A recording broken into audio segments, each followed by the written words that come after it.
ഇനി ലാൽ സലാം.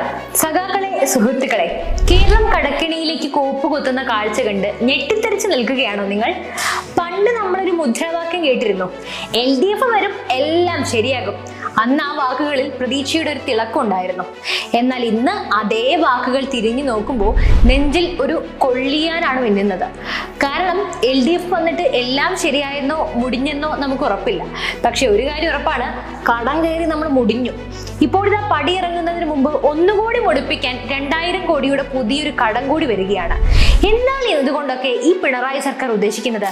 നമ്മൾ വെറുതെ വിടാൻ ഒരു ഉദ്ദേശവും ഇല്ല ഇവർക്ക്. നമുക്കൊന്ന് നോക്കാം. പണ്ട് നമ്മൾ പറയായിരുന്നു, കാണം വിറ്റും ഓണം ഉണ്ണണം.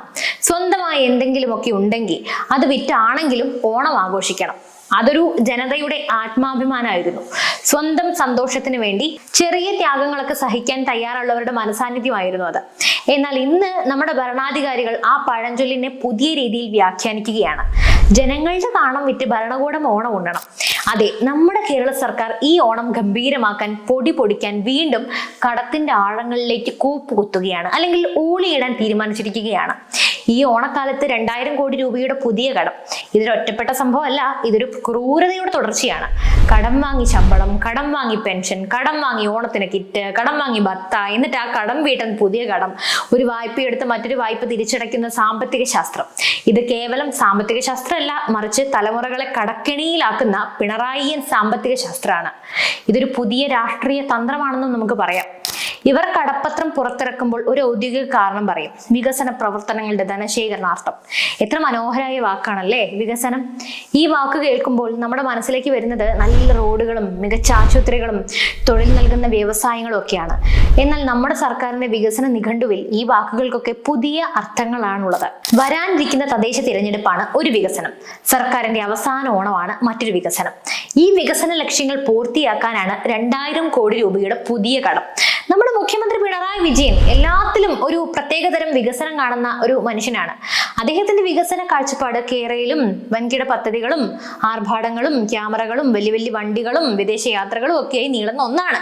എന്നാൽ സാധാരണക്കാരന്റെ വിശപ്പിനോ തൊഴിലില്ലായ്മയ്ക്കോ വിലക്കയറ്റത്തിനോ ഒരു പരിഹാരവും ഇല്ല. ഈ പ്രശ്നങ്ങളെല്ലാം മറയ്ക്കാൻ ഓണക്കാലത്ത് ഒരു കടം വാങ്ങി ആഘോഷം നടത്തിയ മതി. ആ തന്ത്രമാണ് ഇപ്പോൾ നടപ്പാക്കുന്നത്.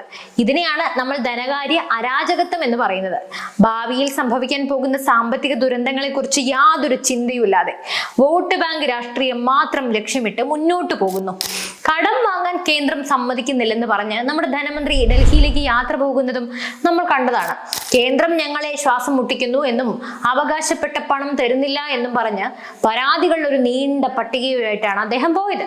ഈ പരാതികൾക്ക് ഒരു പരിധിവരെ സത്യം ഉണ്ടായിരിക്കാം. പക്ഷേ നമ്മൾ ചോദിക്കേണ്ട ഒരു ചോദ്യമുണ്ട്, കിട്ടിയ പണം നിങ്ങൾ എന്താ ചെയ്തത്?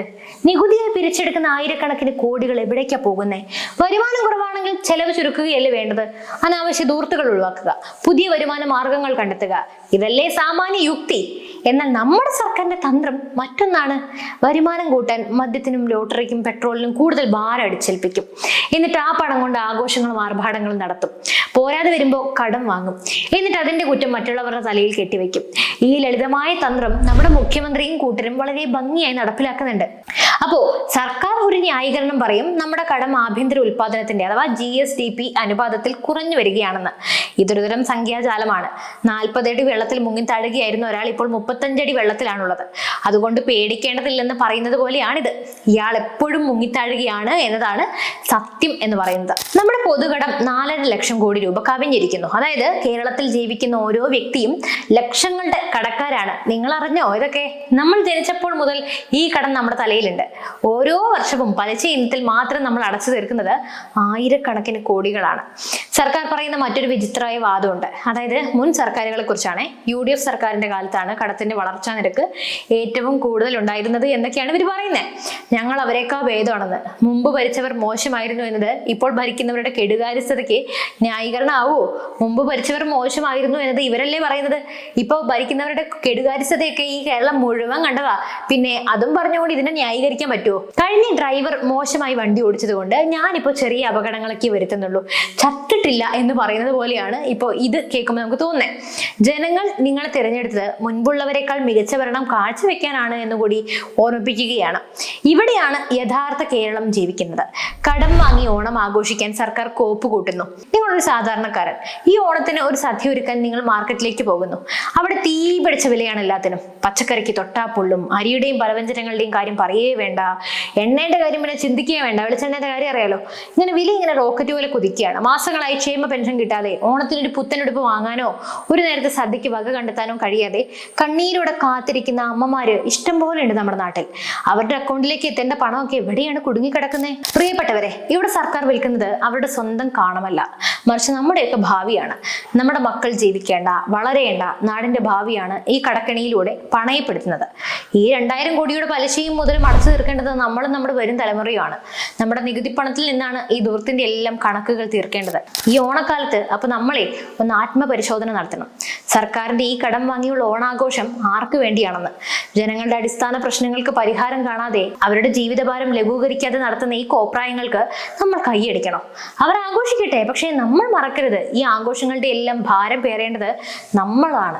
ഇന്നത്തെ ഈ വർണ്ണപ്പകിട്ടുള്ള കാഴ്ചകൾക്ക് നാളെ നമ്മൾ തന്നെ വലിയ വില കൊടുക്കേണ്ടി വരും. അതുകൊണ്ട് LDF വരും, എല്ലാം ശരിയാകും എന്ന് പറഞ്ഞവർ എല്ലാം കടം കയറ്റി മുടിപ്പിച്ചു എന്ന് ഉറക്കെ പറയാൻ നമുക്ക് ധൈര്യം ഉണ്ടാകണം.